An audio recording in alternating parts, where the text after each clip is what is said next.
Hello दोस्तों, आप लोगों का राजा जीएस रिसर्च सेंटर में स्वागत है। चलिए आज की सेशन की शुरुआत करते हैं और ये रहा हमारा पहला क्वेश्चन। द बकिंगम पैलेस कहाँ पर स्थित है? हमारा ऑप्शन है भारत, पाकिस्तान, जापान और इंग्लैंड, और इसका सही आंसर जो है वो है इंग्लैंड, ऑप्शन नंबर डी। चलिए अगले क्वेश्चन की ओर बढ़ते हैं और हमारा अगला क्वेश्चन है the royal palace of Madrid कहाँ पर स्थित है? Option number A Bulgaria, option number B Sydney, option number C Spain और ऑप्शन नंबर डी यूक्रेन। और हमारा सही आंसर जो है option number C Spain. Question number 138 और हमारा क्वेश्चन है कौन सा राष्ट्र कुख्यात सोनी हैक मामले में शामिल था? और हमारे ऑप्शन है इजराइल, दक्षिण कोरिया, उत्तर कोरिया एवं चीन। और हमारा सही आंसर जो है वो है ऑप्शन नंबर सी उत्तर कोरिया। चलिए अगले क्वेश्चन की ओर बढ़ते हैं और हमारा अगला क्वेश्चन है किस राष्ट्र को लेबनान में तेल रिसाव से नुकसान के कारण संयुक्त राष्ट्र द्वारा दंडित किया गया था? संयुक्त राष्ट्र एक संस्था है जो कि बहुत सारे राष्ट्र उसके सदस्य हैं और वो उसमें शामिल राष्ट्रों को दिशा निर्देश देकर काम करने के लिए बाध्य करते हैं।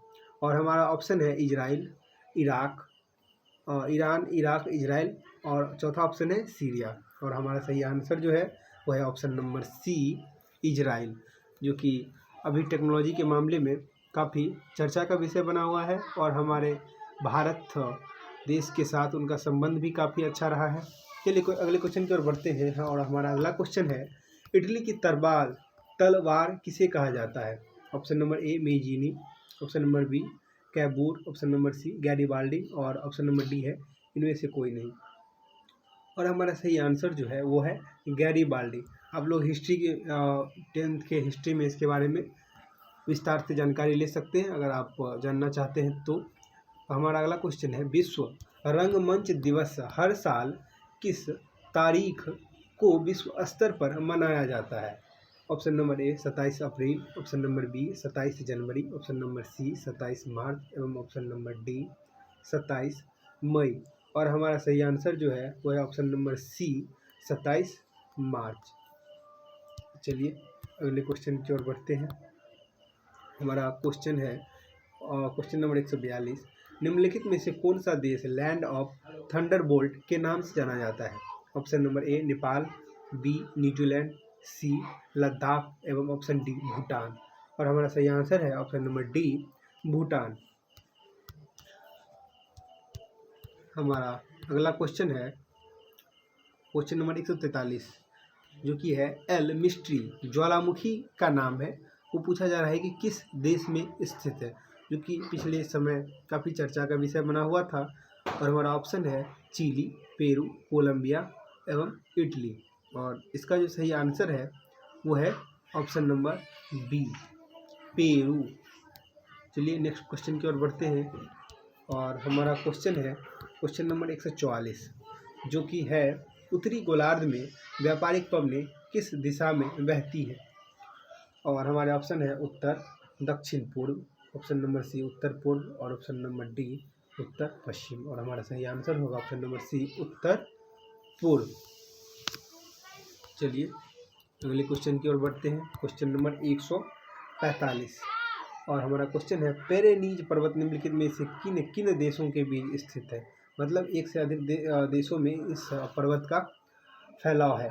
ऑप्शन नंबर ए है फ्रांस और Spain, option number B Bulgaria एवं यूनान, ऑप्शन नंबर सी इटली और फ्रांस एवं ऑप्शन नंबर डी इंग्लैंड और आयरलैंड। हमारा सही आंसर जो है वह है ऑप्शन नंबर ए फ्रांस और स्पेन।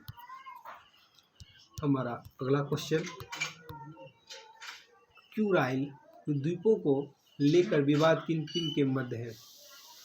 दो देशों के बीच का विवाद है ये क्यूराइल द्वीप, और इनके जो ऑप्शन है वो है उत्तरी कोरिया और उत्तरी वियतनाम, ऑप्शन नंबर बी रूस और जापान, ऑप्शन नंबर सी चीन और जापान और ऑप्शन नंबर डी है साइप्रस और टर्की। और हमारा जो सही आंसर है वो है ऑप्शन नंबर बी रूस और जापान। जबकि अभी रूस इसलिए भी चर्चा में है क्योंकि यूक्रेन के साथ उनका युद्ध लगातार घमासान होते जा रहा है, इस कारण से अभी रूस काफ़ी चर्चा का विषय बना हुआ है। लेकिन जब क्यूराइल द्वीप को लेकर विवाद की बात होती है तो ये रूस और जापान के बीच की घटना है। तो चलिए क्वेश्चन नंबर 147 पर आते हैं और हमारा क्वेश्चन है, निम्नलिखित में से किसको वेनिसिंग ओशन, छिपता हुआ महासागर कहा जाता है? तो आप लोगों को जैसे कि पता होगा महासागर कितने होते हैं और उनका नाम भी हम आशा करते हैं कि आप लोगों को पता होगा। तो चलिए ऑप्शन नंबर ए देखते हैं, आर्कटिक महासागर, ऑप्शन नंबर बी अटलांटिक महासागर, ऑप्शन नंबर सी प्रशांत महासागर, ऑप्शन नंबर डी हिंद महासागर। एक बेहद ही इंटरेस्टिंग सा एक वाक्य है जो कि आप लोगों को पता होगा कि हिंद महासागर का जो नाम है वो भारतीय उपमहाद्वीप के नाम को ध्यान में रखकर ही इस महाद्वीप का नाम रखा गया है। हिंदुस्तान को समर्पित है हिंद महासागर। और हमारा इसका जो आंसर होगा वो है ऑप्शन नंबर ए आर्कटिक महासागर। चलिए अगले क्वेश्चन की ओर बढ़ते हैं और क्वेश्चन नंबर 148 पर आते हैं और हमारा क्वेश्चन है, चूना पत्थर की चट्टान कायांतरित हो जाती है तब नए जो तत्व बनते हैं वो किस रूप में जाने जाते हैं? जैसा कि आप लोगों को पता होगा कि मूल चट्टान, कायांतरित चट्टान, रूपांतरित चट्टान, 3 तरह के चट्टान होते हैं और उसके अलग अलग उसके एग्जाम्पल हैं जिसमें बहुत सारे आप लोग जैसे चूना पत्थर जानते होंगे, संगमरमर जानते होंगे, ग्रेफाइट, क्वार्टजाइट, ये सारे उन्हीं के तीनों के रूपांतरित पार्ट में से हर किसी एक का एग्जाम्पल है। तो चलिए इसका ऑप्शन नंबर देखते हैं। Option number A graphite, option number B संगमरमर, ऑप्शन नंबर सी ग्रेनाइट और ऑप्शन नंबर डी है कार्टजाइट। और हमारा जो सही आंसर है वो ऑप्शन नंबर बी संगमरमर, जिसका रासायनिक सूत्र होता है CaCO3। चलिए अगले क्वेश्चन की ओर बढ़ते हैं और हमारा अगला क्वेश्चन है, विश्व की सबसे बड़ी अवरोधक प्रवाल भित्ति कहाँ पर स्थित है? प्रवाल भित्ति की अगर हम बात करें तो एक यह समुद्र में फैला हुआ काफ़ी समुद्र के मतलब समुद्र पे प्रवाल भित्ति का मतलब होता है कि वहाँ पे काई का जम जाना होता है और उससे पर्यावरण का सूचक भी प्रवाल भित्ति को माना जाता है, जो कि हमारे यहाँ लक्षद्वीप में प्रवाल भित्ति का लक्षद्वीप जो हमारे यहाँ का है वो प्रवाल भित्ति से ही निर्मित है। और अगर सबसे बड़ी प्रवाल भित्ति की बात की जाए तो वो हमारे यहाँ पूरे वर्ल्ड में ऑस्ट्रेलिया के पूर्वी तट के सहारे लगा हुआ जो प्रवाल भित्ति है वही है सबसे विश्व का सबसे बड़ा। और हमारा जो ऑप्शन नंबर डी है जो कि सही आंसर है।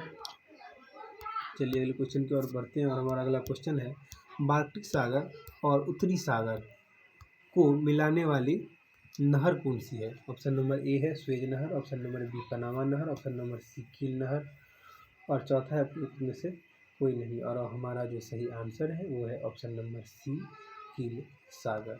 तो चलिए आज के अध्याय को यहीं पर समाप्त करते हैं और मिलते हैं नेक्स्ट अध्याय में। धन्यवाद।